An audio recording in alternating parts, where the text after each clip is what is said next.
বিয়ের থেকে ডিভোর্সের রেট অনেক বেশি। একটা মানুষ সুস্থ থাকতে সবার আগে হচ্ছে discipline. I love nature. Divorce হওয়ার আমার কাছে মনে হয় এখন হচ্ছে অ্যাভেলেবিলিটিটা বেশি, আমার অপশন বেশি, আমার চাওয়া বেশি। ডিভোর্সটা হচ্ছে ছেলে মেয়ে বোথ সাইড। অ্যাক্টিংয়ে যাওয়ার ইচ্ছা আছে আমার। ওয়াইফাই অ্যাওয়ার্ডে এটা আমার প্রথম আসা। এক্সপিরিয়েন্সের কথা যদি বলি, ইটস রিয়েলি গুড। অনেক নামি দামি গুণীজনরা এখানে রয়েছে। আর এটা বলতে গেলে কি একটা আমার কাছে অনেক বড় পাওয়া, যেখানে আমি আসলে হয়তোবা মনে হচ্ছে যে নিজেকে একটু রিপ্রেজেন্ট করতে পারবো নতুনভাবে।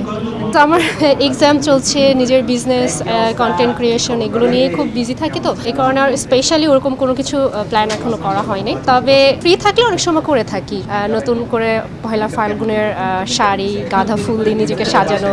আলহামদুলিল্লাহ, সবার দোয়ায় সেটা অবস্থা খুবই ভালো। বেসিক্যালি হচ্ছে লাইফস্টাইল নিয়ে আমার অনেক আগে থেকেই কাজ করার প্ল্যান ছিল। হয়তোবা দীর্ঘ 6-7 বছর কাজ করার পরে হয়তোবা এই অবস্থানে এসেছে। জিম, লাইফস্টাইল নিয়ে সবাইকে ইনফ্লুয়েন্স করাটা হচ্ছে আমার একটা আলাদা একটা টার্গেট ছিল। বিকজ আমি মনে করি যে বাংলাদেশের আমার ফোকাস গ্রুপ হচ্ছে মহিলারা ছিল, ওনাদেরকে নিয়ে আসলে কাজ করা। যেমন হচ্ছে যে একটা দেশের যখন হচ্ছে হেলথ, মেন্টাল অ্যান্ড ফিজিক্যাল হেলথটা হচ্ছে খুব ইম্পর্টেন্ট এখানে আমার কাছে মনে হয়। এখন এটা যদি কেউ যদি ঠিক রাখতে পারে, তাহলে আমার কাছে মনে হয় তারা লাইফে অনেক দূর এগিয়ে যেতে পারে। কারণ আমরা অনেক সময় দেখা যায় যে নিজেদের বডি নিয়ে ইনসিকিউর ফিল করি। অনেক সময় এটার কারণে আমাদের মেন্টাল স্ট্রেসও বেড়ে যায়। তার পরবর্তীতে দেখা যায় যে আমাদের ফিউচার প্রগ্রেস এটাও কিন্তু অনেক সময় ডাউন হয়। কারণ আমার কাছে যদি বলেন, আপনি যদি জিজ্ঞেস করেন সব থেকে দামি জিনিস কি, I would say course health, mental and physical health. এই জন্যই হচ্ছে যে এই সেক্টরটা আমি বেশি ফোকাস করেছি। আর এটা আমার কাছে সব থেকে বেশি দামি একটা অংশ মনে হয় আমার লাইফের। একটা মানুষ সুস্থ থাকতে সবার আগে হচ্ছে ডিসিপ্লিন। ফুড ইনটেক, কী ধরনের food intake. Because for example, I respect my body. How much you respect yourself, এটা ডিফাইন করে এটা কিভাবে আপনি আপনাকে রেসপেক্ট করবেন। গুড ফুড ইনটেক, ঠিকমতো ঘুমানো, সার্কেডিয়ান সাইকেল আমাদের বডিতে যেটা রয়েছে, সেটা সাথে সাথে নিজের ডিসিপ্লিনটা মেনটেন করা।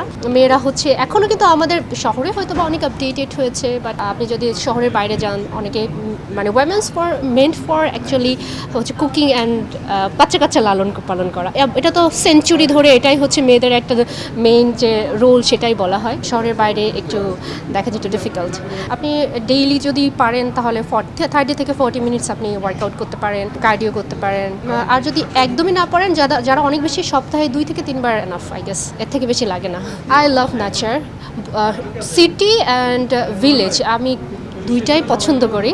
বাবা মা যখন কোনো মেয়েকে অন্য কোনো বাড়িতে দিয়ে দেয় বা বিয়ে দিয়ে দেয়, তারপরে হাজব্যান্ডটা আসলেও এখন যেহেতু 2026 আসলে বিয়ে শাদী, হাজব্যান্ডটা আসলে একটা মানে ডিফিকাল্ট একটা থিং হয়ে গিয়েছে। কারণ আপনি দেখবেন যে বিয়ের থেকে ডিভোর্সের রেট অনেক বেশি। এই কারণে আমি বলবো যে অবশ্যই অনেক বেশি গুরুত্বপূর্ণ বাবা মা, হাজব্যান্ড, এই তিনটাই আসলে একটা মেয়ের জীবনে মেইন থিং আমার কাছে মনে হয়। এই তিনটা ছাড়া একটা মেয়ের লাইফ আসলে নাথিং। ডিভোর্স হওয়ার আমার কাছে মনে হয়, আমি আসলে এত ভালো পার্টিকুলারলি বলতে পারবো না, তবে আমার কাছে যতটুকু মনে হয় যে আসলে এখন হচ্ছে অ্যাভেলেবিলিটিটা বেশি। ধরেন আমার অপশন বেশি, আমার চাওয়া বেশি, আমার চাহিদা বেশি।